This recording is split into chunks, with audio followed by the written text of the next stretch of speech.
નમસ્કાર વાલા વિદ્યાર્થી મિત્રો, કેમ છો? મજામાં ને? આજે આપણે જોવાના છીએ ધોરણ 10 ગણિત સ્ટાન્ડર્ડ પ્રેક્ટિસ વર્કનો સ્વાધ્યાય 13.2 નો ક્વેશ્ચન નંબર 9.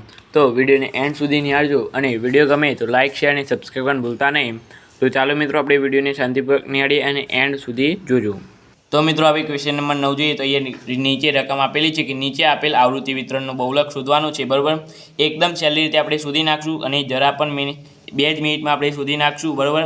પહેલાં અહીંયા એફઆઈમાં સૌથી મોટી આવૃત્તિ કઈ છે? 66.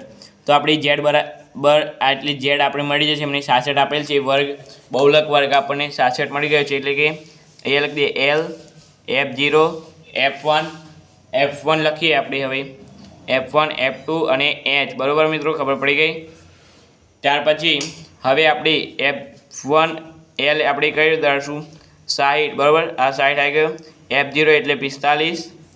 બહુલક વર્ગની આગળની સીમા, બહુલક વર્ગની આવૃત્તિ, બહુલક વર્ગની આગળની આવૃત્તિ, બહુલક વર્ગની આવૃત્તિ 66, બહુલક વર્ગની પાછળની આવૃત્તિ 42. મિત્રો આ તમને યાદ રાખજો, આ F1 ને શું કહેવાય, F2 ને શું કહેવાય, કારણ કે બોર્ડ પરીક્ષામાં તમારે આ પૂછાઈ શકે છે, બરાબર.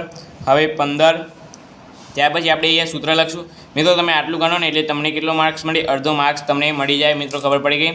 ત્યાર પછી આપણે સૂત્ર લખીએ Z બરાબર L વત્તા F1 માઇનસ F0 ભાગ્યા 2F1 minus F0 minus F2 ગુણ્યા H, એટલે આનો કેટલો મળે? તમારે અડધો માર્ક્સ મળી જાય. એક માર્ક્સ તો તમે આટલું કરો, કંઈ પણ ના કરો, ખાલી આટ લખો ને આટલું કિંમતો શોધો તો પણ મળી જાય, બરાબર.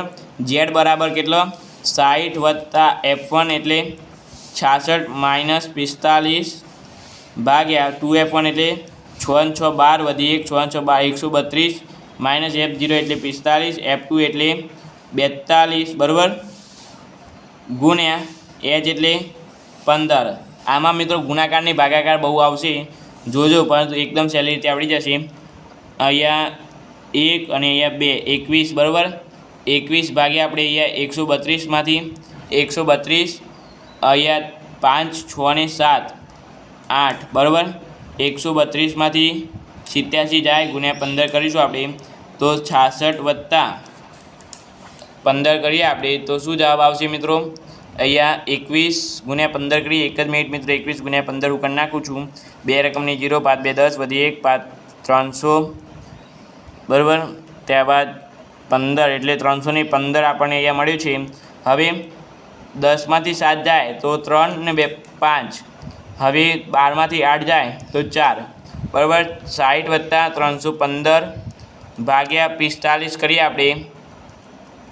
60 વત્તા 300 ભાગ્યા 45 કરીશું આપણે. એક જ મિનિટ મિત્રો, મારી પાસે કેલ્ક્યુલેટર છે, હું એમાં જ કરી નાખું છું, એટલે આપણો ટાઈમ બગડશે નહીં. મિત્રો આ તમને પરીક્ષામાં તમને કેલ્ક્યુલેટર કેવું મળે નહીં, એટલે તમે જાતે ટ્રાય કરજો, બરાબર. એટલે 45 કરીએ તો મિત્રો અહીંયા 7 આવે છે, બરાબર. 45 7 315 એટલે આપણને અહીંયા ઝેડ મળી ગયો કેટલો? 67, બરાબર મિત્રો, ખબર પડી ગઈ.